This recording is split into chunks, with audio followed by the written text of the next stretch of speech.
last week's game? We just know in our head that any given Saturday we just got to play no matter who it is, no matter if it's the Mountain West team, the SEC team, we just got to play our hearts out regardless.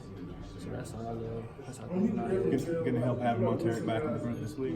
Yeah, it's going to help. It's going to help a lot. We got some more mature guys right there too. So, and especially Darius Bishop, he played a good role. Him stepping up. Same about Devin Bush, and we still got people like Real Tuck that's ready to go just in case one of us go down. So we not worried. What's your take on Kellen Mond and their passing? They're a good passing team. They work hard on that. They have a good coach, Jimbo Fisher, so I expect a lot from them. We just can't take nothing for granted. You got to play our hearts out. They're 3 touchdown favorites, but you guys were big favorites last week. So what does that kind of tell you not to worry about, point spreads and things like that? As a team, we don't worry about social media or the point spread, really. We know coming into this game, it's always something crazy going to overtime and stuff like that. So all we just got to know is just to play our hearts out and make sure we do our jobs, and maybe it might come out on our favor. Looks like Chief put together a good game plan for these guys last year. Mon didn't run for a ton on you. What did y'all do well in that game? How I said before, I'm going to keep saying that we played our hearts out. We made sure we played for him. We made sure we execute and do our jobs and make sure we're not trying to be the superhero at the end of the day. So that would make that game so special and made it so competitive, and it should be the same way this year. You said play for him, meaning like just because he had been at A&M? Just A&M, him, Coach Cooper, and so that's what it means. Well, what do you think this game means to them? Because they work there, they probably recruited and coached a lot of the guys on the team. This game to them means a lot. They want us to do good in this game. That's some of their kids they recruited, and they just don't want to. They just want us to be great at the end of the day, and that's what against any other team. And if that's Alabama, Kentucky, they just want us to be great and we can show the world our true potential and what Arkansas can be in the future.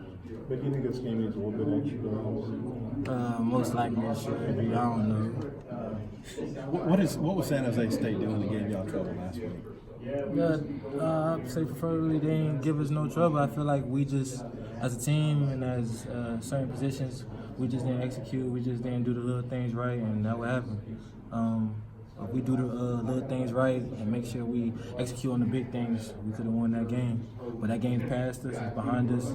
Now we're trying to move forward to A&M and just trying to come out with a victory and just show y'all what can we do.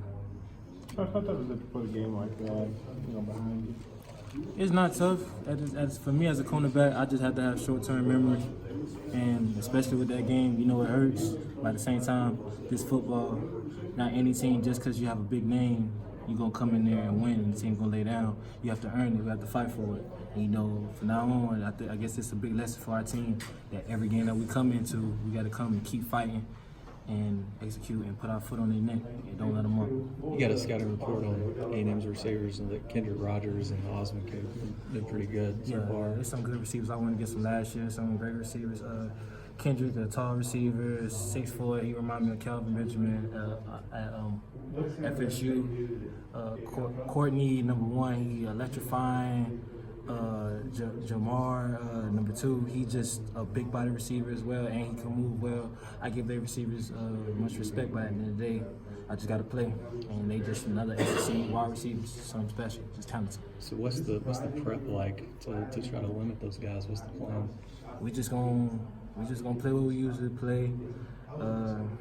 There's nothing out of the box. We're not trying to do nothing special just because of last week. We still gonna stay in our same route, and we just gonna execute it and make sure we do our jobs.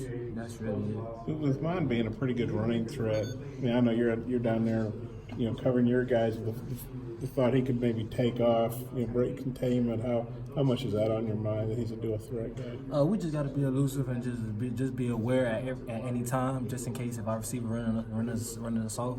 We just got to make sure we pay attention to see, okay, where is he at? Okay, did he break out? Okay, I might have to go catch him. So we just can't be lazy at times and just be tired and loafing around. We just got to make sure we're on our point, on our A game at any given moment. I guess last week they had a 50-yarder on the defense pretty quick, and then the week before that it was a 75-yarder. What's the key to maybe avoiding A&M getting a big play early and getting ahead? Execution. execution, how I said before. From the past 2 weeks, we just didn't execute on the little things, and that what happened. And that's life. If you don't execute on the little things, big things can come up happening. So we didn't execute, and that what happened. So we just plan on this week to execute on the little things and make sure we do it right and do what Chief and Coach Coop tell us to do. If we follow by them, we gonna win. If we don't, we start doing our own thing, start acting like this is playground football, we're gonna lose.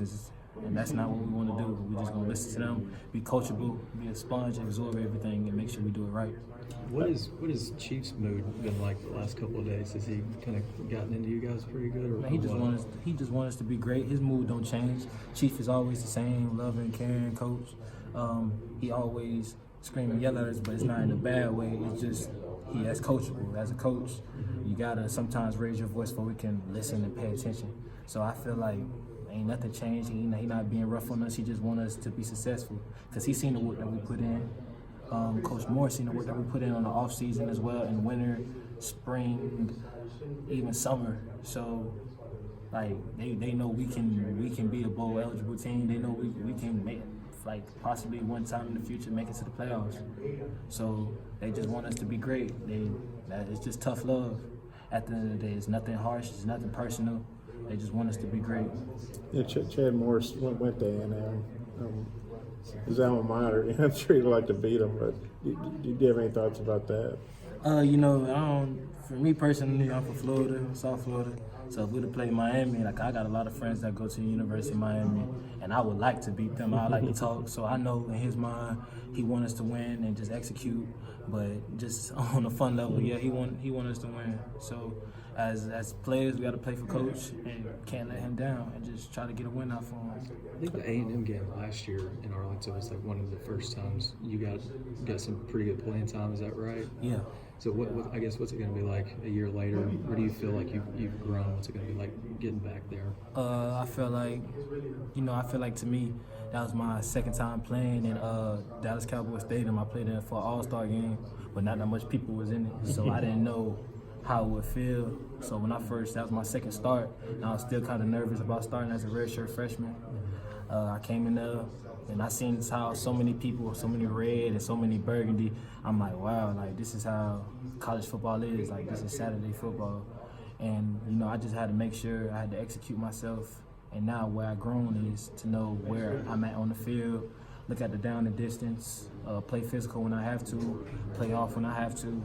Just can't be a child just running out with my head cut off. So I just gotta make sure I do everything right with coach, especially with my linemen, come up for tackles and just do what's right. Well, what All-Star game was that?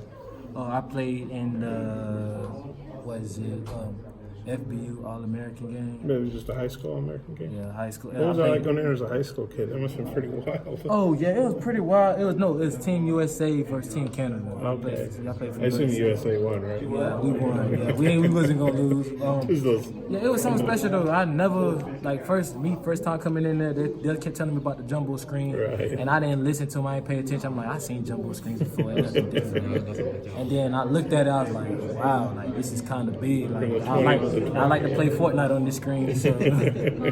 But yeah, it was a great experience. I met Des Bryant, and it was just a wonderful experience being down there. And, it's something I can't forget, and it's just something I always learn from, just to make sure on a high level. That's when I knew I was something special when I played at that level. I'm like, okay, it might get bigger than this if I just do the right things. And look at me now. I'm playing with the whole stadium field instead of half of it field. So. This was after your senior year in high school.